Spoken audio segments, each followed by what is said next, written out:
CNBC आवाज की इस खास पेशकश में चैंपियंस ट्रॉफी 2 कदम दूर। जी हां, बस अब 2 कदम दूर ही रह गई है ये चैंपियंस ट्रॉफी, क्योंकि भारत सेमीफाइनल में तो पहुंच ही चुका था, लेकिन उसने एक धमाकेदार जीत के साथ अपनी एंट्री को और मजबूत कर दिया है। डंका बजा दिया है कि जनाब सुन लीजिए, टीम इंडिया सेमीफाइनल में आ गई है और आ ही नहीं गई है, पूरे जोशो खरोश के साथ उसको खेलेगी। न्यूजीलैंड के खिलाफ जिस तरीके का मैच खेला कल दुबई में टीम इंडिया ने, उससे देखने वालों को तो मजा ही आ गया। जिस तरीके से बहुत छोटे स्कोर को, 250 रन का स्कोर, आज के वनडे के हिसाब से बहुत छोटा स्कोर, कितनी भी खराब, कितनी भी धीमी पिच क्यों ना हो, 250 रनों को डिफेंड करना कोई मजाक की बात नहीं है। लेकिन टीम इंडिया ने कल वो करके दिखाया और कीवीज को धूल चटा दी। वो कीवी टीम जिसने भारतीय बल्लेबाजी को उड़ कर, हवा में उड़ कर उनके ऐसे कैच लपके कि सिर्फ 250 से ज्यादा रन हमारे दिग्गज कर नहीं पाए।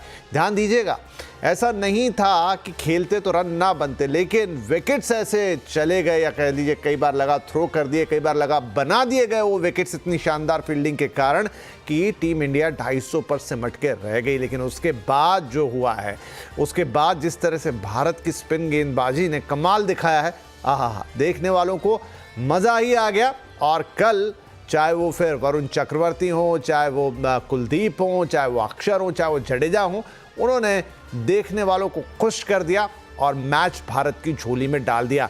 अब मुकाबला है कंगारुओं से, उस टीम के साथ जिसकी वो जो टीज है ना 2023 के वर्ल्ड कप फाइनल वाली, वो अभी तक गई नहीं है। जब इंडिया का ऑलमोस्ट, जब पूरी दुनिया मान रही थी कि वर्ल्ड कप हमारा इंडिया का है, लेकिन ऑस्ट्रेलिया एक मैच के दम पर उसको हमसे छीन कर ले गया। और वो टीज खिलाड़ियों के मन में तो होगी होगी, हर क्रिकेट प्रेमी, हर इंडियन टीम के फैन के मन में आज भी मौजूद है। तो उसी ऑस्ट्रेलिया के साथ जनाब अब इस चैंपियंस ट्रॉफी का सेमीफाइनल होना है और एक बड़ा पड़ाव होगा।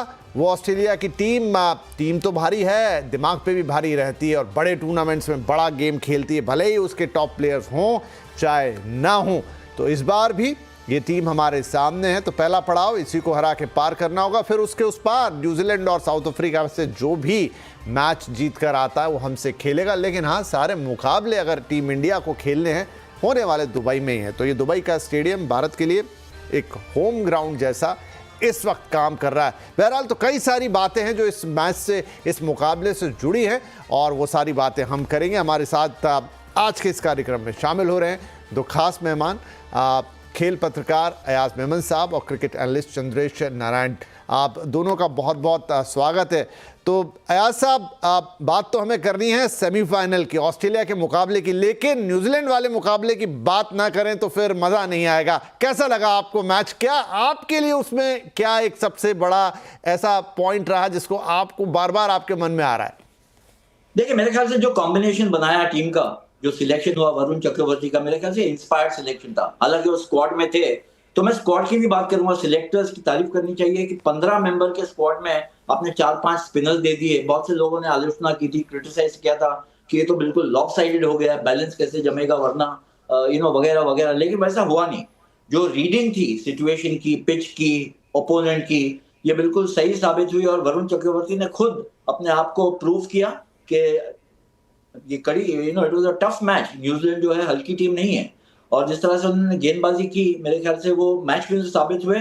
और अब एक्चुअली दिक्कत में डाल दिया इंडियन टीम मैनेजमेंट को कि अगेंस्ट ऑस्ट्रेलिया सेमीफाइनल में फिर से 4 स्पिनर्स खेलने चाहिए या नहीं। तो ये थोड़ी सी मेरे ख्याल से एंजाइटी रहेगी रोहित शर्मा के लिए, लेकिन ये एक अच्छा सरदर्द है। राइट, ये सवाल इस समय एक राष्ट्रीय प्रश्न बन गया है कि क्या अब सेमीफाइनल में भी 4 स्पिनर के साथ जाएगी टीम इंडिया, उस पर बातचीत करेंगे। लेकिन चंद्रेश, ये बताइए कि till 15th over of the New Zealand inning, क्या आपको ऐसा लग रहा था कि ये मैच हमारे पलड़े में झुकेगा आगे जाके कभी? नहीं, बिल्कुल लग रहा था, बिकॉज आपने जैसे कहा 250 का लक्ष्य आजकल वनडे क्रिकेट में उतना बड़ा लक्ष्य नहीं होता, पर फिर भी क्योंकि पिच थोड़ी धीमी थी, स्पिनर्स को थोड़ी मदद मिल रही थी, तो ऐसा लग रहा था कि उनको मुश्किलें पड़ सकती है। पर जिस तरह से वरुण चक्रवर्ती ने गेंदबाजी की, आखिरी मौके पर उनका एंट्री हुआ इस स्क्वाड में, वो उसने पूरा गेम को ही पलट दिया। और जैसे आया सर ने कहा, पूरा क्रेडिट है सिलेक्टर्स को, टीम मैनेजमेंट को कि उन्होंने कंडीशंस को बहुत पहले से ठीक तरह से पढ़ा और इस पर फैसला किया कि वो वरुण चक्रवर्ती को भी लेके आएंगे 5वें स्पिनर के रूप में। एंड आई थिंक ओवरऑल अगर आप देखें ये जो कॉम्बिनेशन बना था, मैं इसके पक्ष में बिल्कुल नहीं था। मुझे लगा था शायद हम 1975 में वापस चले गए जहां पे हमारे पास वो 4 मैजिकल स्पिनर्स थे, पर 50 साल बाद भी स्पिन टू विन है बॉस, स्पिन टू विन।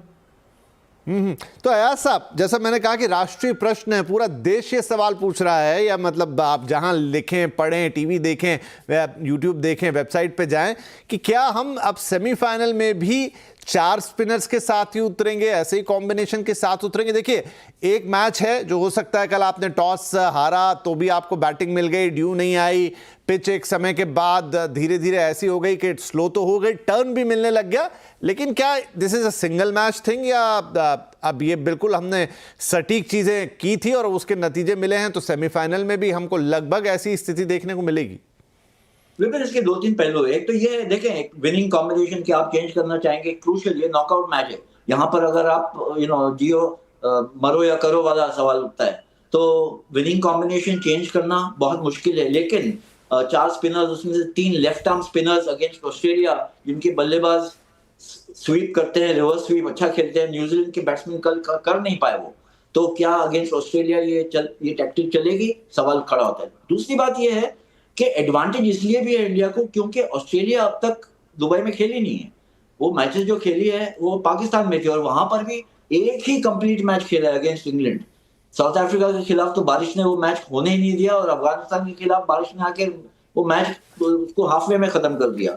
तो मैच टाइम जो है ऑस्ट्रेलिया को इतना मिला नहीं है, तो इसी वजह से एडवांटेज इंडिया को भी है। लेकिन ये भी है कि इस वजह से प्रेशर भी इंडिया पे ज्यादा है कि यू हैव बीन हियर, ये तो आपका होम ग्राउंड बन गया है, आपको एडवांटेज मिला है, अनफेयर एडवांटेज मिला है, ये सब जो कंट्रोवर्सी चल रही है, तो ये भी है जो एक प्रेशर डालता है इंडियन टीम पे।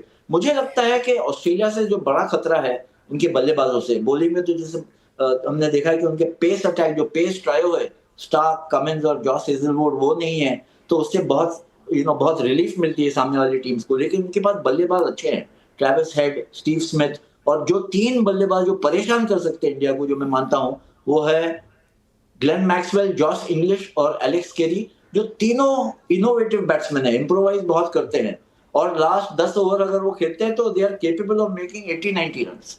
तो ये चैलेंजेस है इंडिया के लिए, ऐसा नहीं है कि एक तरफा मैच बिल्कुल केक वॉक है। राइट